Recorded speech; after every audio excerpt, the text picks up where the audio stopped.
Assalamu alaikum. Welcome to Naim's Virtual Academy. अॼु असां discuss कंदासीं Montague champs for reform.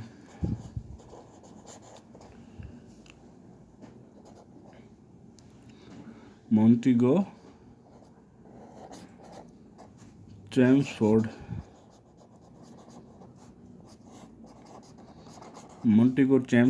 reforms. Montego Chelmsford reforms कॾहिं थिया 1919 में 1919. ठीकु.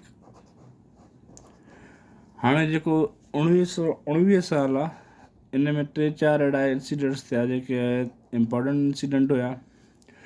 हिकिड़ो त इहे मोंटेगो चैम्प्सफोर्ड रिफॉर्म्स इन्हनि जे विच में ॻाल्हियूं थियूं. ठीकु आहे.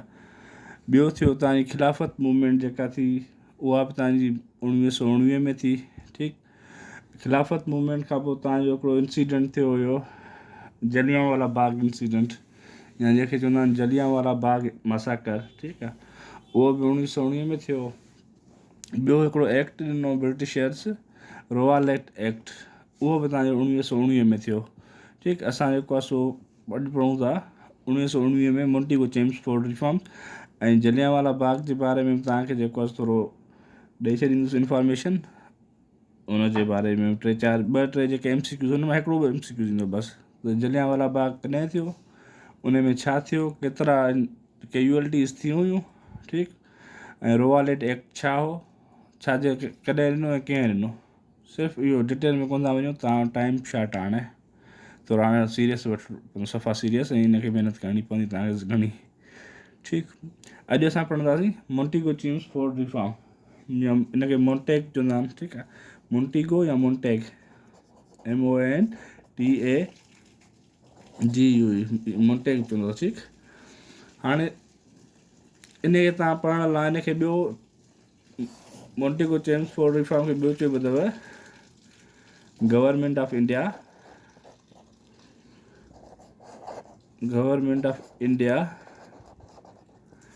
एक्ट 1919. ठीकु. Government of India act 1919. हाणे मोंटेग चैम्प्सफोर्ड रिफॉर्म छा हो. मोंटेग केरु हुयो. मोंटेग हुयो viceroy of India.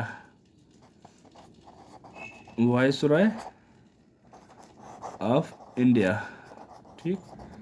Montague was the viceroy of India and Chelmsford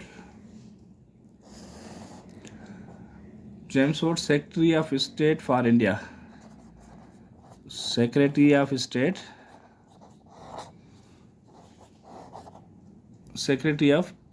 State for India. ठीकु. हाणे वाइसरॉय ऑफ इंडिया ऐं secretary of state for India जे विच में कुझु ॻाल्हियूं थियूं ऐं उन्हनि कुझु हिकिड़े कॉन्स्टिट्यूशनल जेको आहे सो रिलीफ्स पेश कया इन ब्रिटिशर्स इंडियंस लाइ. उन जेको आहे सो रिफॉर्म्स जेके विच में ॻाल्हियूं थियूं उनखे हिननि नालो ॾिनो मोंटेगो चैम्प्सफोर्ड रिफॉर्म. ठीकु. हाणे मोंटेगो चैम्प्सफोर्ड रिफॉर्म छा हुयो, इन थोरी पहिरियां हिस्ट्री जे बारे में तव्हांखे ख़बर हुजणु खपे. ठीकु आहे. हाणे जॾहिं लखनऊ पैक्ट थियो उन वक़्तु बि जेको आहे सो World War I हले पई. ठीकु. World War I जेको आहे सो हले पई त World War I में ब्रिटिशर्स खे इंडियंस जी सपोर्ट जी तमामु घणी ज़रूरत हुई. ठीकु. त इंडियंस ऐं जेके ॿियूं World War I हिकिड़ी जर्मनी ॿियो अलाइड फोर्सिस जे विच में हुई. ठीकु. त काफ़ी अहिड़ा कंट्रीज़ हुया जिथे रिवोल्यूशनरी मूवमेंट्स स्टार्ट थी वियूं, जिथे जेको आहे सो ॿियनि जी हेजमोनी हुई या ॿियनि जी गवर्नमेंट हुई, उते रिवोल्यूशनरी मूवमेंट्स स्टार्ट थी वियूं. अहिड़ी तरह इंडिया में बि रिवोल्यूशनरी मूवमेंट्स जनम वरितो ऐं स्टार्ट थियूं. रिवोल्यूशनरी मूवमेंट्स खे मुंहुं ॾियण लाइ, उन्हनि मूवमेंट्स खे जेको आहे फेस करण लाइ, उन्हनि जेको आहे सो उन्हनि खे छो जो ब्रिटिशर्स खे सब कॉन्टिनेंट में इंडियंस जी सपोर्ट जी तमामु घणी ज़रूरत हुई, ऐं विदाउट इंडियन सपोर्ट सब कॉन्टिनेंट में हू सर्वाइव न पिया करे सघनि. ठीकु. त उन जेको आहे सो रिवोल्यूशनरी मूवमेंट्स या उन्हनि एजिटेशन्स या उन्हनि जी जेको बग़ावतूं न थियनि, उन्हनि खे मुंहुं ॾियण लाइ, उन्हनि खे जेको आहे राज़ी रखण लाइ ब्रिटिशर्स हिननि सां प्रॉमिस कयो त असां तव्हांखे काफ़ी रिलीफ्स ॾींदासीं, असां तव्हांखे कॉन्स्टिट्यूशनल रिलीफ ॾींदासीं, तव्हांखे रिप्रेज़ेंटेशन्स ॾींदासीं, त जीअं जेके सब कॉन्टिनेंट जा माण्हू हुआ उहे हिन जे अगेंस्ट न वञनि, छो जो पहिरियां ई जंग विड़ी रहिया हुआ, जंग जी हालत में ब्रिटिशर्स पहिरियां ई हुआ, वधीक ॿी के शयूं जेको आहे उहो अफोर्ड न पिया करे सघनि। ठीकु, उन में गांधी वारा जेके तव्हां रिनोट जेके बि लीडर हुआ एग्री थिया हुआ, ठीकु आहे वर्ल्ड वार 1 गुज़रे, उन खां पोइ तव्हां असांजी ॻाल्हियूं मञिजो, पर ब्रिटिशर्स ॻाल्हियूं मञण वारा हुया कोन। ठीकु, इहो थी वञे इहो हिनजी थी वई तव्हांजी बैकग्राउंड थी वियो। 1917 खां हिननि कॉन्स्टिट्यूशन रिफॉर्म्स ठाहिण ते कमु शुरू करे छॾियो मोंटेगो चेम्सफोर्ड ते। ठीकु, पोइ जेको आहे सो छा कयनि, 23 दिसंबर 1919 में हिननि इहा रिपोर्ट इनेक्ट कई। 23 दिसंबर 1919 में मोंटेगो चेम्सफोर्ड रिफॉर्म जेको आहे इनेक्ट थी, ऐं जॾहिं ऑपरेशन त उहा 1 जून 1921 में थी। ठीकु आहे, 23 दिसंबर 1919 में इनेक्ट थी report, Montague Chelmsford reforms was enacted. ठीकु आहे, ऐं जेको आहे सो इनेक्टेड ऑपरेशन में कॾहिं आई, ऑपरेशन में MCQ इहो अची सघे थो 1 जनवरी 1921 में जेको आहे सो इहा रिपोर्ट जेको आहे सो ऑपरेशन में आई। ठीकु, हाणे लॉर्ड मोंटेगो चेम्सफोर्ड जेको आहे सो लॉर्ड मोंटेगो जॾहिं पावर में आयो, वाइसराय थियो। ठीकु आहे, कंहिंखे रिप्लेस करे वाइसराय थियो, लॉर्ड हेडिंग्स। नंढड़ा नंढड़ा MCQ टाइप्स वाले निकिरंदो, लॉर्ड हार्डिंग्स। ठीकु आहे, लॉर्ड हार्डिंग्स कंहिंखे रिप्लेस कयो, लॉर्ड मिंटो खे। हुन लॉर्ड हार्डिंग खे जॾहिं रिप्लेस करे मोंटेगो आयो, त मोंटेगो कुझु अहिड़ी पॉलिसीज़ एडॉप्ट कयूं जेके सब कॉन्टिनेंट जे हिंदुनि ऐं मुस्लमाननि ॿिन्ही लाइ जेको आहे सो अनएक्सेप्टेबल हुयूं। हाणे लॉर्ड हेडिंग हिकु त जेको आहे सो रोवालेट एक्ट ॾिनो हुयो, रोवालेट एक्ट। ठीकु, ऐं इन जे करे ई रोवालेट एक्ट जे करे जेको आहे जलियांवाला बाग मासाकर थियो। जलियांवाला बाग मासाकर छा हुयो? जलियांवाला बाग मासाकर इहो इन एक्ट जे ख़िलाफ़ु प्रोटेस्ट पिया कनि इंडियंस। उते जनरल डायर जेको आहे उन्हनि प्रोटेस्टर्स ते फायरिंग शुरू कराए छॾी, उन में 300-350 कैजुअलिटीज़ थी वियूं। ठीकु आहे, उन बारे में पोइ ॿुधायांव मां तव्हांखे।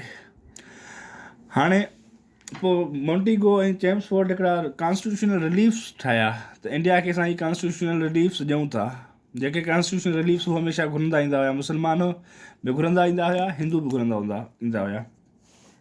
हाणे उहे कॉन्स्टिट्यूशनल रिलीफ हुननि खे कहिड़ा ॾिननि, जेके जस्ट ॻाल्हियुनि में ई उन्हनि खे रिलीफ ॾेई सघिया, बाक़ी उन्हनि जी जेको का हू न हुई। हाणे उन्हनि में कहिड़ा हुया?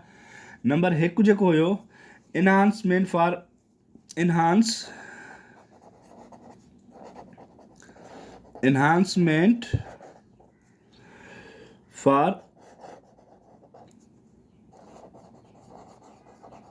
Indian governor general executive council, executive council.